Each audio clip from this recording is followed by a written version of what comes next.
বিসমিল্লাহির রহমানির রহিম।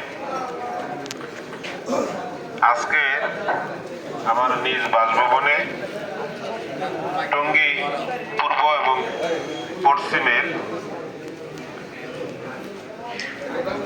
যুবদল এবং স্বেচ্ছাসেবক দল এবং অন্যান্য অঙ্গ সংগঠনের নেতৃবৃন্দের সমন্বয়ে আজকের এই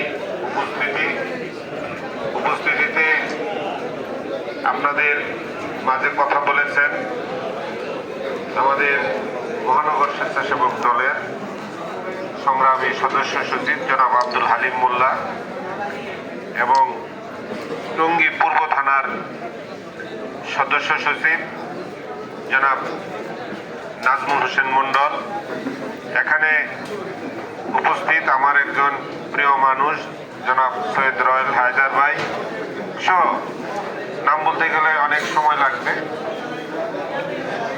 এখানে আমাদের টঙ্গী পূর্ব পশ্চিমের অনেক নেতৃবৃন্দ এখানে উপস্থিত হয়েছেন।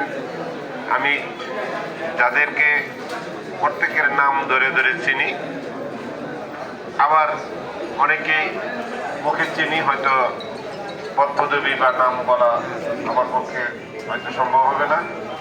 তারপরেও আমরা বলবো যে একত্রে আমরা আছি, একত্রে আমরা রাজনীতি করতেছি।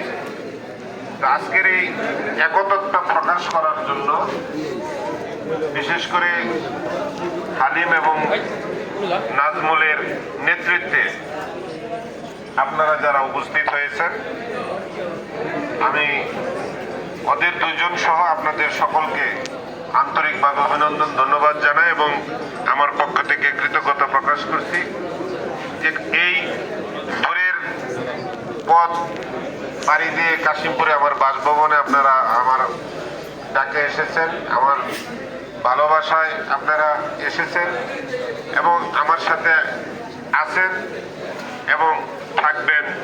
আমরা একত্রে পলিটিক্স করতেছি এবং করব।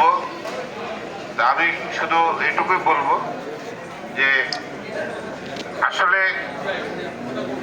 সম্মিলিতভাবে আমরা যদি এই রাজনৈতিক কর্মকাণ্ডগুলো একত্রে করি তাহলে গাজীপুরে সবচাইতে বৃহৎ একটা অংশ হইলাম আমরা। তো সেই অংশের মধ্যে যদি আপনারা সকলেই থেকে পলিটিক্সটা করেন তাহলে আমি মনে করি যে সকলেই আনন্দ পাবেন, ভালো থাকবেন। আমার দিক থেকে আমি সর্বোচ্চ চেষ্টা করব আপনাদেরকে ছায়া দিয়ে রাখার। কথা দীর্ঘায়িত করব না। আজকে মূল যে বিষয়টি নাজমুল এবং হালিম বলেছে সেটা হলো আপনারা সকলেই টঙ্গীর মানুষ, টঙ্গী পূর্ব এবং পশ্চিমের রাজনৈতিক নেতৃবৃন্দ।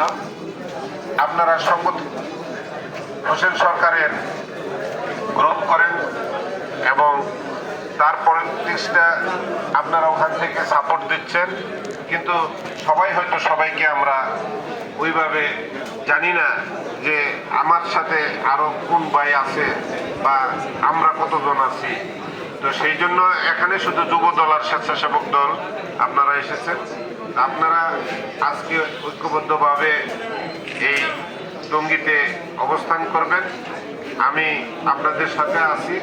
যে কোনো আপনাদের সমস্যা বলেন, ভালো কাজে বলেন, আমাকে আপনারা পাবেন এবং আমি আপনাদেরকে সেই ছায়া দিয়ে রাখবো ইনশাল্লাহ।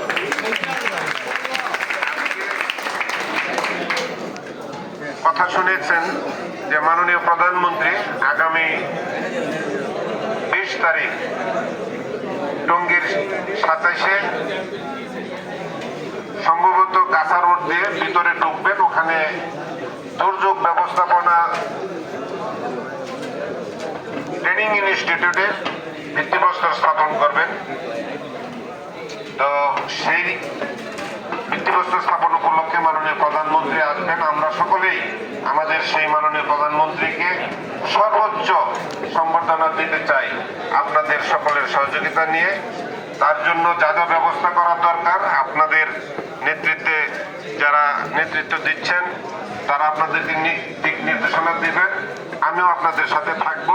আমরা একত্রিতভাবে সেখানে মাননীয় প্রধানমন্ত্রীকে আমাদের পক্ষ থেকে, গাজীপুরের পক্ষ থেকে, মহানগর বিএনপি এবং সংগঠনের পক্ষ থেকে শুভেচ্ছা এবং অভিনন্দন জানাবো। তো আমি কথার দীর্ঘায়িত না করে আপনাদের সকলের সুস্বাস্থ্য কামনা করে, দীর্ঘায়ু কামনা করে এবং ঐক্যবদ্ধ থাকার আহ্বান রেখে আমি আমার বক্তব্য এখানে শেষ করছি। খোদা হাফেজ। বাংলাদেশ জিন্দাবাদ। সকলকে ধন্যবাদ।